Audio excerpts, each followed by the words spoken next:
Fridge থেকে মুরগিটা বের করে নিয়ে আসলাম। এখন মুরগিটাকে ভিজিয়ে দেব। আজকে আলু দিয়ে মুরগি রান্না করব। তো এখন ভেজাতে হবে। এখানে রাখি কিছুক্ষণ ভেজুক। মুরগি রান্না করব, সেজন্য আমি মুরগিটাকে ফ্রেশ করে ধুয়ে নিয়েছি। তারপরে আলু দিয়ে আজকে রান্না করব। আমি এখানে 2টা আলু কেটে নিয়েছি। আর এইখানে আমি মশলা একদম রেডি করে নিয়েছি। মশলা আমি নিয়েছি ধনিয়া, জিরার গুঁড়া, লবণ, মানে যেগুলো মাংসেতে লাগে। কিন্তু আমি নিয়েছি কাঁচা লঙ্কা বাটা এবং শুকনো লঙ্কা বাটা। আজকে আমি 2টা লঙ্কা বাটা দিয়েই রান্না করব। আজকে আমি প্রেসার কুকারে রান্না করব, সেই জন্য প্রেসার কুকার নিয়ে নিয়েছি। এখন আমি আলুটাকে ভেজে নেব। আলু ভাজার জন্য আমি ফার্স্টে তেল দিয়ে দিচ্ছি, তারপরে আলুগুলা দিয়ে দিচ্ছি, সামান্য পরিমাণ হলুদের গুঁড়া, তারপরে একটু লবণ।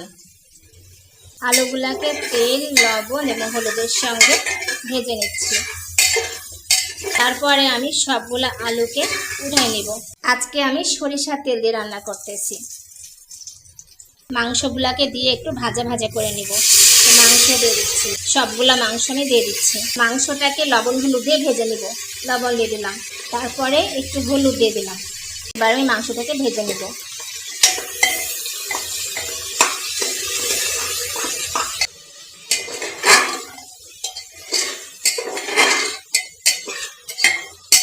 ভাজা আমার হয়ে গেছে। এখন আমি সমস্ত মশলাগুলো দিয়ে দিব। সব মশলাগুলো আমি এখন দিয়ে দিচ্ছি, সাথে আমি আলুগুলাও দিয়ে দিচ্ছি।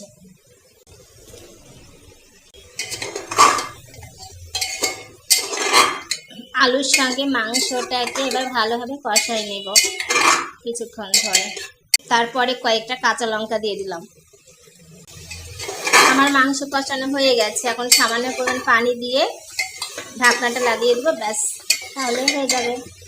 ঝোলের পানি দিয়ে দিয়েছি, এখন আমি ঢাকনা দিয়ে ঢেকে দেবো, হয়ে যাবে।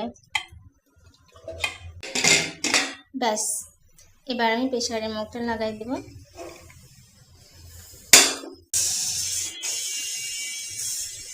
তারপরে লাস্টে একটু জিরা ভেজে নেব। তা আমি এখানে গোটা জিরা ভেজে নিচ্ছি, এটা গুঁড়ো করে মাংসের উপর দেব। জিরাটাকে আমি সুন্দর করে ভেজে গুঁড়ো করে নিয়েছি। এখন এটা আমি দিয়ে দেব মাংসের উপরে।